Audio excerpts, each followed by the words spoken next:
નમસ્કાર. ચાલો આજે આપણે બની જઈએ ગણિતના જાસૂસ અને અંક શ્રેણીના કોયડાઓ ઉકેલીએ. આપણે ખાસ કરીને ગુણાકાર અને ભાગાકાર પર આધારિત પેટર્ન પર ધ્યાન આપીશું, જે ઘણી સ્પર્ધાત્મક પરીક્ષાઓમાં જોવા મળે છે, અને શીખીશું કે એમને કેવી રીતે સરળતાથી ઉકેલી શકાય. તો ચાલો એકદમ સરળ ઉદાહરણથી શરૂઆત કરીએ. આ શ્રેણી પર એક નજર નાખો. શું કોઈ પેટર્ન દેખાય છે? જો ના, તો ચિંતા કરવાની કોઈ જરૂર નથી, કારણ કે આજનો આપણો હેતુ જ એ છે કે આવા અને આનાથી પણ અઘરા કોયડા ઉકેલવાની સાચી રીત શીખી લઈએ. આ છે આપણો આજનો પ્લાન. આપણે પહેલા બેઝિક સમજીશું, પછી ગુણાકાર અને ભાગાકારના કેટલાક ઉદાહરણો જોઈશું, એ પછી એક સામાન્ય ભૂલથી કેવી રીતે બચવું એ જાણીશું, અને છેલ્લે આપણી ડિટેક્ટિવ ટૂલકિટ તૈયાર કરીશું. ચાલો, તો પછી આપણી પહેલી કેસ ફાઇલ ખોલીએ. અહીં આપણે એવી પેટર્ન શોધીશું જ્યાં સંખ્યાઓ ગુણાકારના કારણે સતત વધતી જાય છે, જાણે કે કોઈ રહસ્ય ધીમે ધીમે આપણી સામે ખુલી રહ્યું હોય. આપણો પહેલો કોયડો છે 1, 2, 4, 8, 16. અહીં જોઈ શકાય છે કે સંખ્યાઓ બહુ ઝડપથી વધી રહી છે. તો ચાલો શરૂઆતથી જ એમની વચ્ચેનો સંબંધ શું છે એ શોધી કાઢીએ. જુઓ તો, પેટર્ન કેટલી સ્પષ્ટ છે, ખરું ને? દરેક આગલી સંખ્યા મેળવવા માટે પાછલી સંખ્યાને બસ 2 વડે ગુણવામાં આવી છે. સિમ્પલ. તો હવે આપણે એ જ નિયમ છેલ્લા પદ પર લાગુ કરીશું. અને આ રહ્યો આપણો જવાબ. 16 ગુણ્યા 2 એટલે 32. Case closed. ચાલો હવે થોડું વધારે મગજ કસવું પડે એવો કોયડો લઈએ. આ થોડું જટિલ લાગે છે. સંખ્યાઓ વચ્ચેનો તફાવત એક સરખો નથી.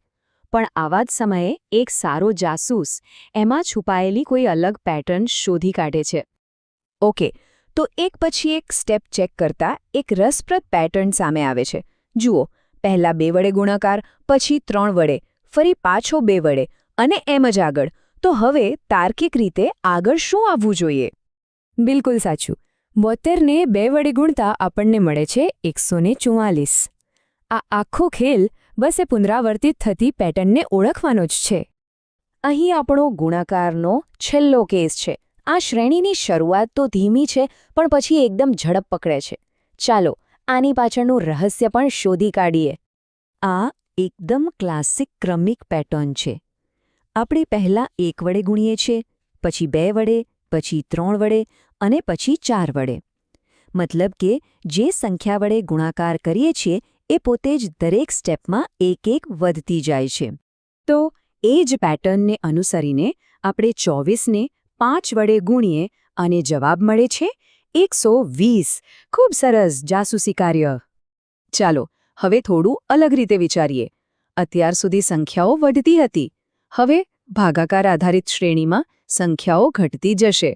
પણ ગભરાવાની જરૂર નથી. આપણા જાસૂસીના નિયમો અહીં પણ એટલા જ કામ લાગશે. આ શ્રેણીમાં સંખ્યાઓ સ્પષ્ટપણે ઓછી થઈ રહી છે, તો ચાલો એમની વચ્ચેનો સંબંધ શું છે એ શોધી કાઢીએ. આ તો એકદમ સીધી અને સરળ ભાગાકારની પેટર્ન છે. દરેક આગલી સંખ્યા મેળવવા માટે પાછલી સંખ્યાને 2 વડે ભાગવામાં આવી છે, એટલે કે દરેક સંખ્યા અડધી થતી જાય છે. તો નિયમ પ્રમાણે 10 ભાગ્યા 2 એટલે 5. જોયું? એકવાર પેટર્ન હાથમાં આવી જાય પછી બધું કેટલું સરળ થઈ જાય છે. ચાલો એક છેલ્લો ભાગાકારનો કોયડો પણ જોઈ લઈએ. અહીં સંખ્યાઓ તો ઘટે છે, પણ એક સરખી રીતે નહીં. કંઈક યાદ આવ્યું? બિલકુલ, આપણા ગુણાકારના એક કેસ જેવું જ છે આ. અને આ રહી પેટર્ન. અહીં 10 વડે ભાગાકાર અને 2 વડે ભાગાકાર એમ વારાફરતી થાય છે. છેલ્લે આપણે 10 વડે ભાગ્યા હતા, તો હવે કોનો વારો? હવે આપણે 2 વડે ભાગીશું. તો 50ને 2 વડે ભાગતા આપણને અંતિમ જવાબ મળે છે 25. ખૂબ સરસ. અને હવે આવે છે આપણી આખી ટ્રેનિંગનો સૌથી મહત્વનો ભાગ, એક જાસૂસનો સુવર્ણ નિયમ. આ એક એવી ભૂલ છે જે મોટાભાગના લોકોને ખોટા જવાબ તરફ દોરી જાય છે. આ વાત બરાબર મગજમાં બેસાડી દેજો. ક્યારે પણ ફક્ત છેલ્લી 2 સંખ્યાઓ જોઈને પેટર્ન નક્કી નહીં કરવાની. સાચી પેટર્ન જાણવા માટે હંમેશા શ્રેણીની શરૂઆતથી જ તપાસ કરવી પડે. અને આ ઉદાહરણ એ ભૂલને બરાબર સમજાવે છે. ડાબી બાજુ જુઓ, ખાલી 8 અને 16ને જોઈએ તો એવું લાગે કે કદાચ 8 ઉમેરવાની પેટર્ન હશે, પણ એક ખોટું છે. જમણી બાજુ જ્યારે આપણે શરૂઆતથી જોઈએ છીએ ત્યારે સાચી ગુણાકારની પેટર્ન પકડમાં આવે છે, જે આપણે પહેલાં જ શોધી હતી. તો ચાલો અત્યાર સુધી આપણે જે કંઈ પણ શીખ્યા એ બધાનું એક ઝડપી સારાંશ જોઈએ અને આપણી ડિટેક્ટિવ ટૂલ કિટને ફાઇનલ ટચ આપીએ. આ રહ્યા આપણા મુખ્ય મુદ્દા. આ એવા સાધનો છે જે કોઈપણ ગુણાકાર કે ભાગાકારની શ્રેણી ઉકેલવા માટે ખૂબ જ જરૂરી છે. જો આટલી વાતો યાદ રહેશે તો આવા કોયડા ઉકેલવા એકદમ રમતવાદ બની જશે. અને હવે આપણે જે શીખ્યા એને ચકાસવા માટે આ રહ્યો એક અંતિમ પડકાર.